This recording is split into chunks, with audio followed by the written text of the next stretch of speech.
Bracket না থাকলে আমরা কিভাবে সমাধান করব সরল অঙ্ক? আমরা দেখি, এই যে আমাদের এখানে আছে গুণ ভাগ যোগ বিয়োগ।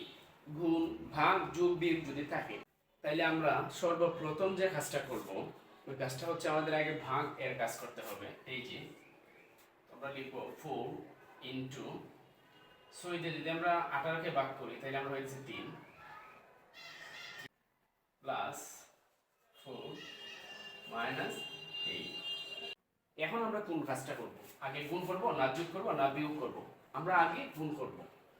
3 আর 4 যদি আমরা গুণ করি 3 4 আমাদের 12 প্লাস 4 মাইনাস 8। পরের কাজটা হচ্ছে আমরা যোগ করব।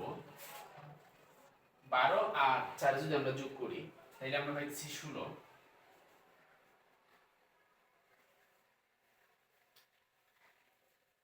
এখানে আমাদের আছে -8। 16 থেকে যদি আমি 8 মাইনাস করি, বাদ দিই, তাহলে আমার থাকতেছে 8। এটাই হচ্ছে আমার অ্যান্সার। আশা করি সবাই বুঝতে পারছে।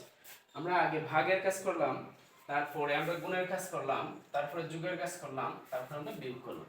এইভাবে আমরা সকল অঙ্ক সমাধান করতে পারবো আশা করি। যে কোনো সরল অঙ্ক যদি থাকে আমাদের ব্র্যাকেট ছাড়া আমরা এই ফর্মুলাতে সমাধান করব যে কোনো ক্লাসে। ঠিক আছে? আশা করি সবাই বুঝতে পারছে।